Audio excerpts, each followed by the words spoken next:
The room that breathes back. There is a room inside of me that has never known a window. No seam of light, no mercy of horizon, only walls that lean inward as if they're waiting for a confession I don't remember agreeing to give. I didn't walk into it.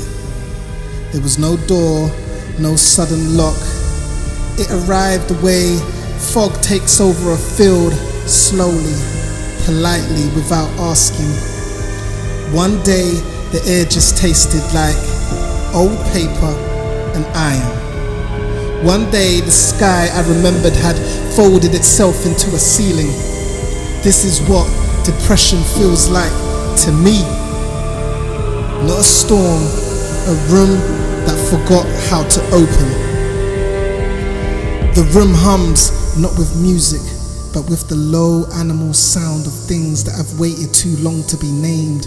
In one corner, a refrigerator of forgotten versions of myself sleeps, humming faintly.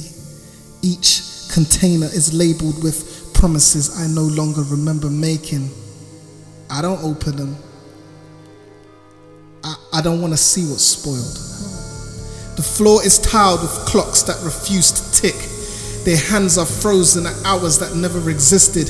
There is always a dripping sound somewhere just out of sight. Same rhythm as a tired heartbeat, a metronome of still here that the room keeps trying to slow. Sometimes I speak just to prove I still can. Words drift out and bounce back to me to a second too late. A little thinner, like someone has sanded the edges of my voice. When the echo says my name, it sounds like it isn't convinced. Depression is not sadness. Sadness has direction. Sadness knows where it's trying to go. This is different. This is a geography of stillness, a place where even the dust looks tired of settling. I sit with my back against a wall that always feels slightly damp, as if it's been holding its breath for years. I try to remember what joy looked like. Not the word, the architecture of it. How did it move through a day? How did it sound inside my chest? I go diving through my own head like a swimmer in murky waters, reaching for shapes I can't quite see. My fingers close around shadows that slip away as soon as I notice them. And the room watches me. Its silence isn't empty, it's observant.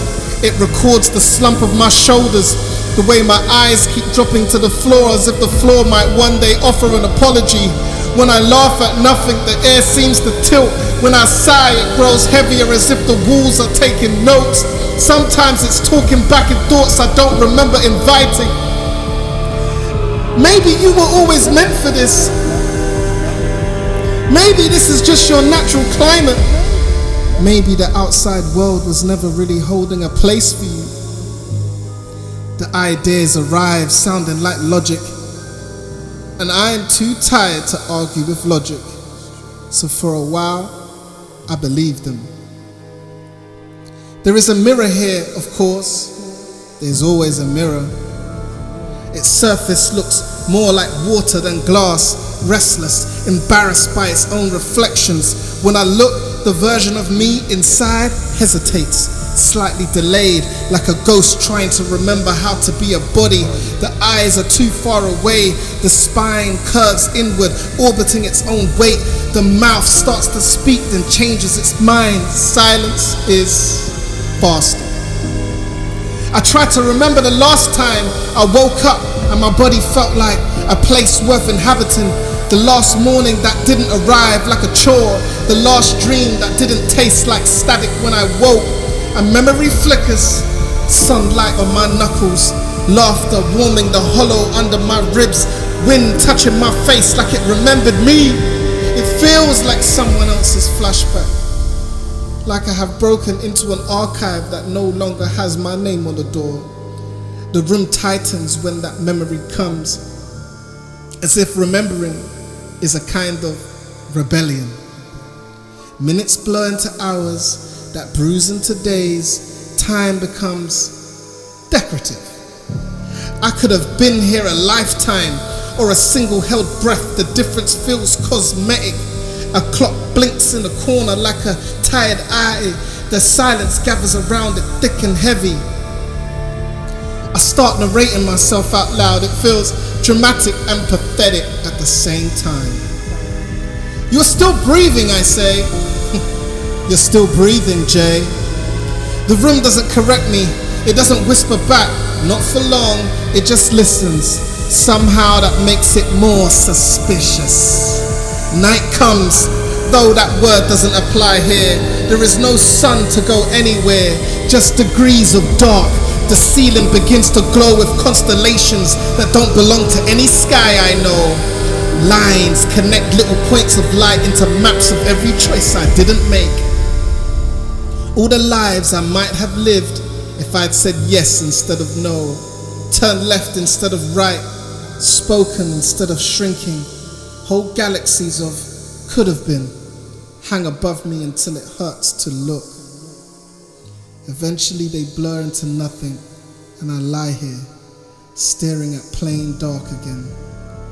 The room is not punishing me, it feels more precise than that. It's studying me.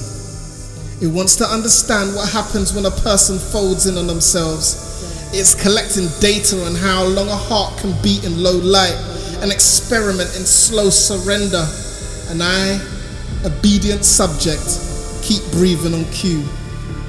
But there are moments, small, rude interruptions, when something moves low in my ribs, a strange, clumsy spark, hope, maybe, but untrained, an uneducated hope.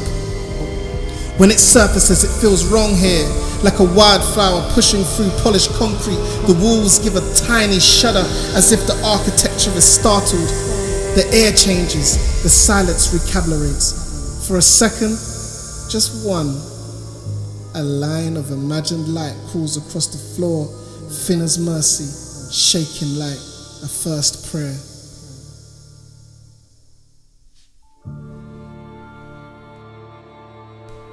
Then the room clamps its jaw shut again, back to humming, back to observing, back to pretending nothing happened.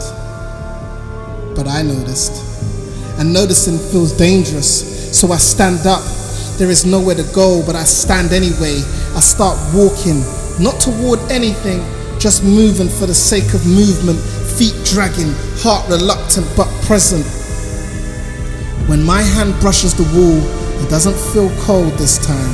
There's a faint warmth under the surface, like something living has been pressed flat beneath it. A thought comes, quiet and unwelcome. Is the room afraid of me? Or is it afraid of losing me? A different voice stirs from somewhere beyond my ribs. Not echo, not the room, not memory. It doesn't try to comfort, it doesn't try to fix, it just says softly, you are more than this enclosure. The room exhales a colder draft as if to argue. Gravity seems to double. The old thoughts arrive on cue. You're not built for the outside. You'll just carry this with you anyway. But the other voice doesn't go away. It stays steady and low, like a hand on the back between my shoulders. It tells me to imagine windows, not because they're already there, but because imagination is the first betrayal of despair. So I do. I picture a crack in the wall, small, almost nothing, just enough for a thread of air to argue its way through. I picture the wall not as a fact, but as something that can be wounded into a doorway. The room shivers. Light doesn't flood in. This isn't the kind of miracle, but the possibility of light becomes heavy in the air, almost touchable. The metal taste in my mouth fades a little. The dripping slows. One of the frozen clock twitches its hand forward by a single minute. The mirror's surface steadies. My reflection looks back, not healed, not glowing, not victorious, just honest. Profoundly exhausted, still breathing. Outside this room I know, or I used to know. There is something larger than these four walls, a sky that doesn't care how long I stayed here, streets that do not remember my failures by name, a world that refuses to collapse into one definition of me. I don't feel ready for it.